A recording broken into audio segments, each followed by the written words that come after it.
How are you? Are you well? Have you had your coffee this morning?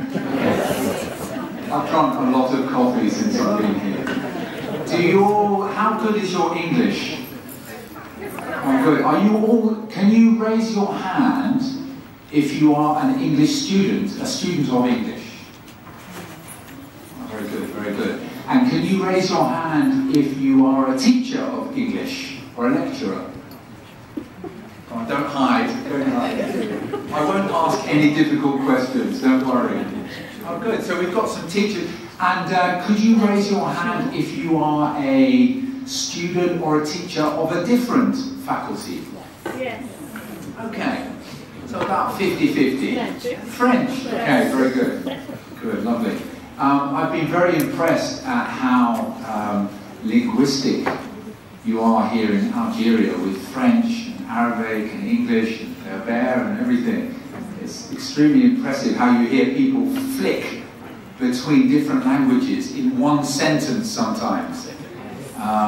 Very impressive. So, my name is Tim Shoben. I'm the director of the Islington Center for English.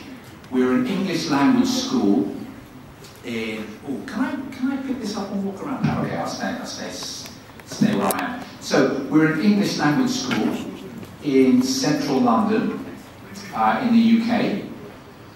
And I'm quite interested to see how many people here have been to London. Has anybody been to London? No. Maybe put your hands up if you've been to London. Ah, God, that's really good. So we have an opportunity here to, well, I would certainly like to invite everybody to come and study English with us at our language school. Ah, that's very kind. 1, 2, oh, very good. That's even better. So I have a good opportunity here to get you over to London to study English at our language school, maybe for a short holiday, maybe for your university course, maybe you're a teacher who needs to teach in English, because I know there are some changes now in Algeria, and perhaps you're a teacher of, I don't know, biomedical science, maybe, and perhaps you need to teach those courses in English now. So this is something we can really help with. Maybe you want to have a short holiday course for 2 weeks in the summer and escape the real heat of Algeria and come somewhere a bit cooler. It's very nice for me actually to be here with some nice heat, because now in London the temperature has dropped quite considerably. We're now about 12 or 13 degrees, so it's quite cool. But this is like a bonus summer to me, which is very, very nice. So, a little bit about my school. I'm the director and owner. I started the school 20 years ago now, and it's been a wonderful journey for me. It's been a great adventure, and perhaps the best thing about this adventure for me is that I get to have an adventure to these wonderful places like, my pronunciation, please excuse my pronunciation, but Henschela? Yes. Henschela, is that good? Yes. So to visit wonderful places like Henschela and see your Roman ruins and this great history that you have here. So it's been a great adventure for me. I started the school 20 years ago. I was an English language teacher, and it's been really great fun. We've had students from all over the world come to study with us in Islington, and yeah, it's been a lot of fun. Anything else I can say before I launch in? Everybody understanding okay? Yes. Yeah, good? Good. Okay. I know some of you are very, very good at English. And some of you don't study English, so I'll try to keep it in the middle somewhere. Okay, so you are at a university and you get lots of tests, I'm sure. So I'm going to start with a test for you and ask you some questions to see if you know anything about London. This is a boat party we had recently. Does anybody know the name of the building in the background? I heard it over here somewhere. It's a bridge. What kind of bridge? London Bridge. Good guess, but actually no. Most people think it's London Bridge, but it's not London Bridge. Yes. It's for the family, the queen and the king. Well, it might. I'm not sure. Not sure actually.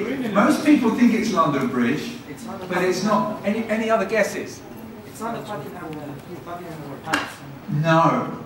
Ah, good. I can tell that I can teach you a lot about London. That's good. This is actually called Tower Bridge, and it's much prettier than London Bridge. London Bridge is quite boring, to be honest.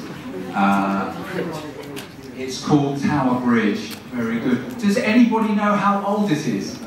It's not as old as you think. It's not that old. Anybody? Oh, a bit older? 60 years, maybe. 60. Older? It was built in 1888. So it's Victorian. It's Victorian. And it's a great example of Victorian engineering. It opens up to let the boats go through. You can see here that with our students, they're from all over the world, different nationalities. We have South America here, Eastern Europe, I think Albania, Japan. Yes, Tower Bridge, there you go. Right, next one, a nice easy one. Big Ben, well done. Now Big Ben is actually not this tower. Big Ben is something else. Do you know what it really is? Ah, it's not the clock. Good guess. The bell. It's well done. 1 point to you, madam. Yes. It is the bell inside. It's Big Ben because it's a massive bell.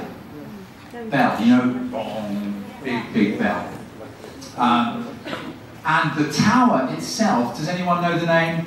Probably not. Oh, impressive. Very good. You get a prize for that one, Wally. Very good. It's called the Elizabeth Tower. The Elizabeth Tower. And these are called... Double-decker. Double-decker buses, very good. Double-decker buses that are very common in London. Everything's red, all the public transport. These buildings are called the Houses of Parliament. Well done. I heard the right answer from here. So, again, yes. Very good. We have a Londonophile over there. The Houses of Parliament, yes, that's where democracy is. And here's a beautiful place in London that's near my house. Actually, that's not my house, by the way. That would be good, wouldn't it? Do you know, it's in a famous park. Do you know the park? No. This one's in the south of London. Hyde Park is in the west. This is southeast. It's a place called Greenwich Park. Greenwich Park. And this is the Queen's House. It's a bit older. It's called the Queen's House. And it was built in the 1600s. So just after the time of Shakespeare. 1660, that sort of time. And before that we had a palace. Well, King Henry VIII used to visit a palace there called the Palace of Greenwich, that was destroyed, and this was built in its place. And in the background we've got our business, one of our business districts. Do you know what that's called? It's called Canary Wharf. Canary Wharf in the background. There you are. So Greenwich Park and the Queen's House. What's next? Who is the UK Prime Minister? The new one. Yes, the new one. Well done. Anyone know his name? It begins with K. Keir. Here he is. Keir Starmer. He's the new Prime Minister. Keir Starmer. And he was a lawyer before he was Prime Minister. And who is the Mayor of London? Does anybody know?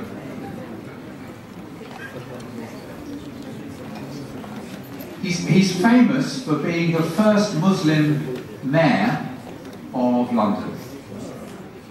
Does anybody know? His name is Sadiq Khan. And that's... I was very lucky one morning. I was travelling to work and I saw him at London Bridge Station. So being an opportunist, as I am, I said, can I have a photograph? And he was very, very kind. So we had a photograph there. His name is Sadiq Khan. He's our mayor. London is very, very multicultural. It is multi-ethnic, it's multicultural. It has people from all over the world, particularly in our capital city. And I suppose, Sadiq Khan is a very good example of this. Right, what's next? Aha, hold on. Yes, so this is the Islington Center for English. We have lots of flowers. I love to plant flowers myself, and so I look after the flowers in the school. They're very important to me. And I suppose this illustrates something about the school, because we're not a huge school. We're two buildings here next to each other. We're not enormous like your big university, nothing like that. We're a boutique school. We're an independent business, and we teach up to about 400 students at any one time. So we're not huge, but we are a very caring company. I'm the owner and director, and I get to meet all of the students, and I even level test them, and the school is my baby, if you know what I mean. So it's that kind of company. And I'm an English language teacher, which is why I started the school. Here is a nice, we celebrated the World Cup. This was a few years ago, not this World Cup, but the one before. And I know that Algeria, when I was flying in to land in Algiers, I was very interested to see how many football pitches you have. I counted something like 7 or 8 football pitches on the way into Algiers airport. And so you're football crazy, aren't you, in this country? Would you say or not? Yeah. Maybe? I don't know, it's not for everyone. I know you're good at football. Anyway, so we have, this gives you an idea. This was just on one day, and I said to some students, okay, take a flag if it's your nationality. And the students on that day were from these places. So, you can probably, are you good at naming flags? You can recognize all of them. Should we go through them? Go on quickly. Anyone? Argentina, very good footballing nation. France. Brazil, very good. Turkey, very good. Saudi Arabia, very good. There were more, I think there were more nationalities, but we didn't have enough flags. Anyway, so it's a really buzzy, vibrant environment where you can meet people from all over the world. And I think one of our strengths is that you can make friends for life from all over the world, and it's very good for international cooperation. You know, you meet people from, I don't know, Dusseldorf or Algiers or wherever, Milan, and you become friends for life, and maybe you meet up in another country, and we've had students who get married, who meet and get married, which is nice. Or we've had students who go into business together, who start a business. So it's a really vibrant international vibe. Right, this is our transport network, and we call it TFL, Transport for London, TFL. And this is our underground network. Does anybody know the second name, the common name for this? We don't say underground, we say something else. Subway, very good, but that's more American, I might say. They say that in America. In England, we don't say subway. What do we say? Tube. Very good, sir. Good, good. Tube. Like a tube. Like a tube. Because it looks like a tube, of course, you go through a tube. And When I meet students, because I meet almost all the students that study with us, when I meet these students, I ask them, what do you think about London? Some people say, I hate the weather, because it rains sometimes, I must say. Some people say, I love the weather, because it's so cool. But a lot of people say, I like the transport system. It's a good transport system. It's a huge transport system. And this is all underground. And it looks a little bit complicated, but really it's not complicated when you get to use it. So we are, can you see the white area here? This is zone 1. It's in zones. Zone 1, central London. Outside, then you've got that grey bit there, that's zone 2, and this is zone 3, and that's zone 4, and that's zone 5. As you can see, we are in zone 1, so we're central London. We're Angel, it's a very nice name for the station, Angel. And we're one stop from the very famous station, King's Cross. Have you heard of King's Cross? Yes. I don't know whether you read Harry Potter or anything like that. Harry Potter, aha! Harry Potter made King's Cross even more famous. So, yeah, you could walk there in 10 minutes, so we're very central, and the school is just opposite the station. A 1 minute, or we have a nice expression in English, a stone's throw from the station. It's a stone, like a stone, you know? A stone's throw from the station, very close. Accommodation, we have, okay, I'm going to talk a bit more about accommodation later, but we have 3 main kinds of accommodation, 3 main kinds. One, the most common, is homestays with a family. So students come over to study with us and they don't know where to stay because they don't know the system. So we can help with that. We don't have to, you can find your own accommodation as well, but that might be useful. So we organise accommodation generally at the top. I'm not tall enough to touch it, but up there, sort of zone 3, 4 and 5, on the underground line, on the black one. This one's called the Northern Line. Northern Line. And you come down the Northern Line, down into Angel, or the Piccadilly Line, the dark blue one. So, they stay with families, and that's a very cost-effective, a very low-priced, comparatively low-priced way of doing things. I understand that studying English in London is not a cheap thing to do, but comparatively, it's a very good way of getting started with a family. And that costs about £230 a week, 230, for bed and breakfast, which is very low price for London.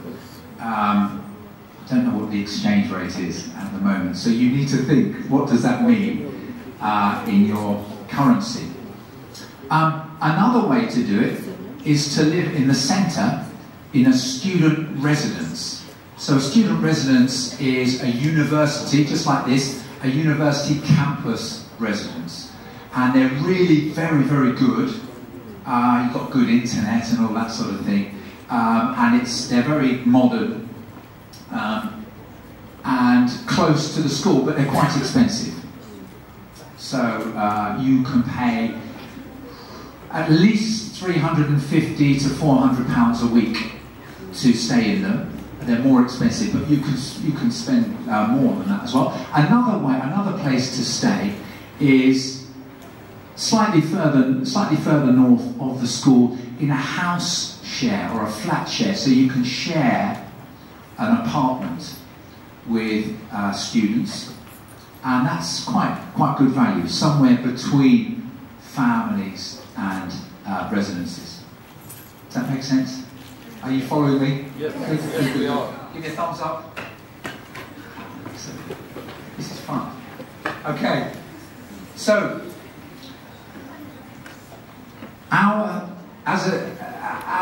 philosophy, our English school, really focuses on trying to get you talking as much as possible. We don't want you to sit there passively, take notes, and do lots of grammar exercises. We want you to produce lots of language. We want you to talk, talk, talk. And I think this is a good example, this picture. It's very animated, isn't it? You can see we've got two Europeans there and a Japanese student and our teacher called John. So I like to say that we're inspiring conversations every day. ICE is our name, ICE, Islington Center for English. And we're inspiring conversations every day. So you can learn a language by just memorizing and writing. Yes. You can do it, and some people do very well. But we think you do it best when you're participating, and the lessons are very student-centered. It's not all about the teacher; it's about the student. That's how we try to organise our lessons. Yes. Okay. So even reading comprehensions can be active. We're cooperating, we're helping each other and working together in a collaborative way. We have a bit of an outside space, a little outside garden with more of my flowers out the back there, which is nice. As I say, the temperature in England is lower, quite a bit lower than here, around up to about 30 degrees when it's hottest. So it's nice when it gets warm in the summer. In the winter, you probably wouldn't go out there for a coffee because it's a bit too cold. But it's very good in the summer. The bus, somebody said double-decker bus over there, that's correct. The double-decker bus stops just outside the school. Number 78, and that's me again. Right, now, you can study English, obviously, at our school, but there are lots of other things that you can do too. And one of which is volunteering.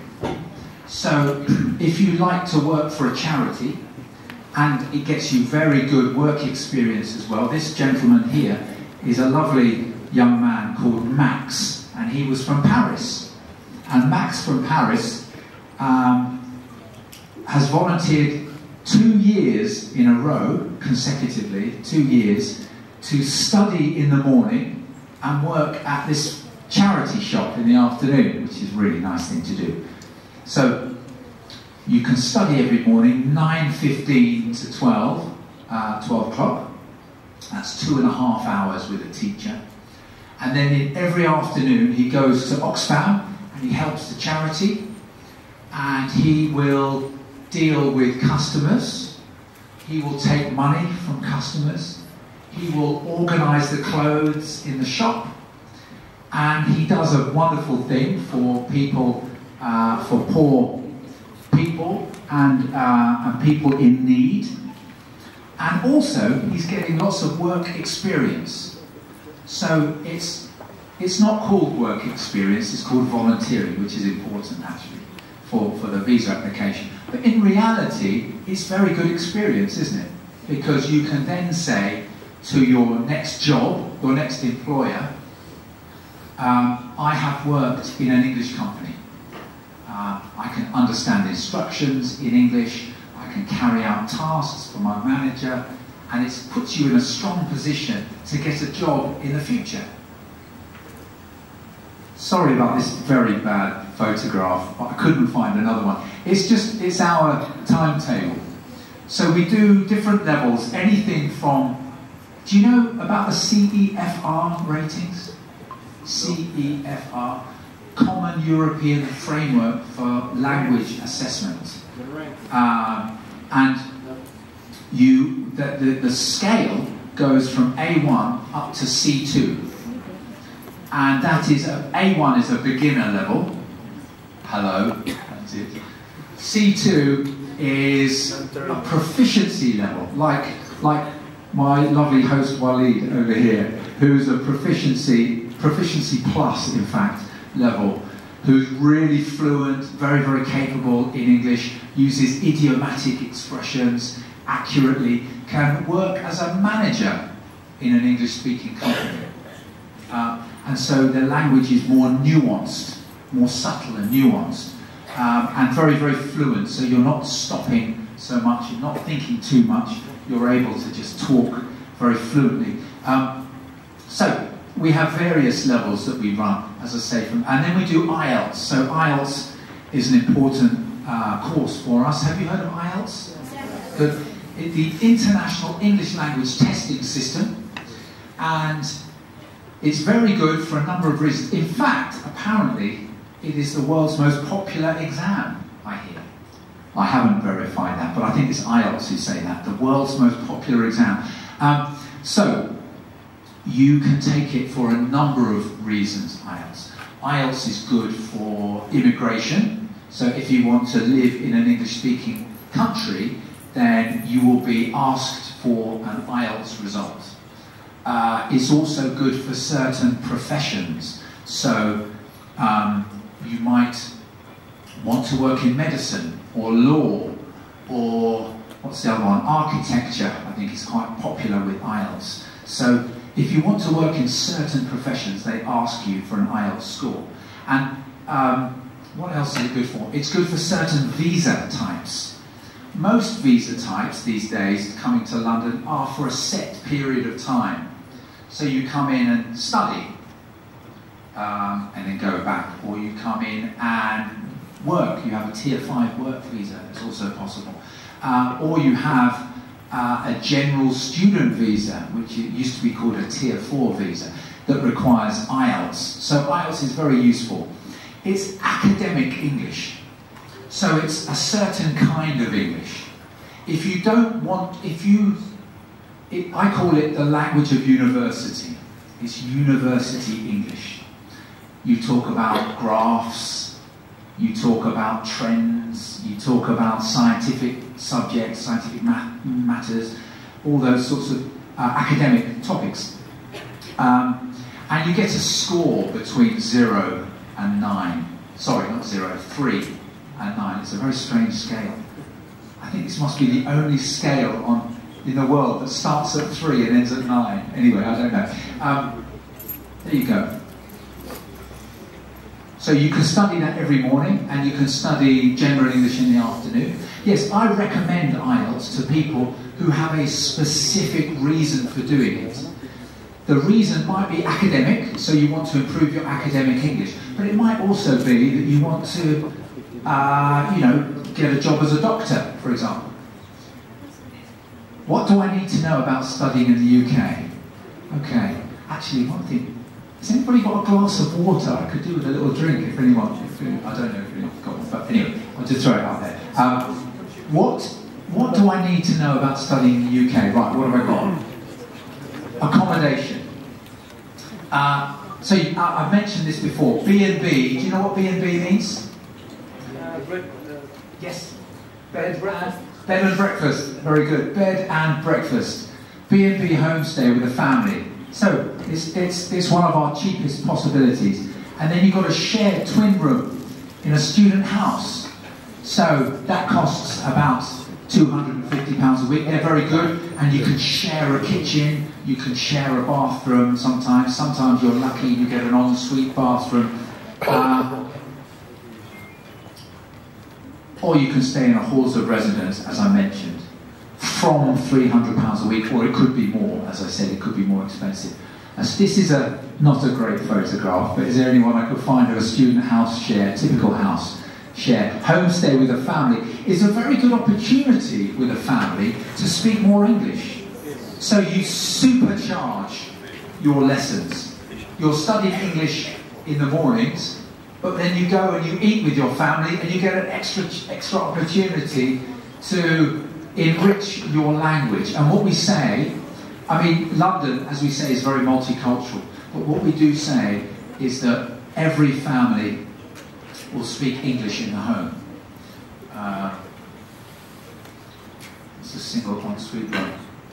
Right. For anybody who's interested in studying in London, these are some prices if you want to consider it. We're known as a boutique school, so we're independent, with budget prices, so we're very competitively priced. I've always wanted to make it as competitive as possible, with budget prices in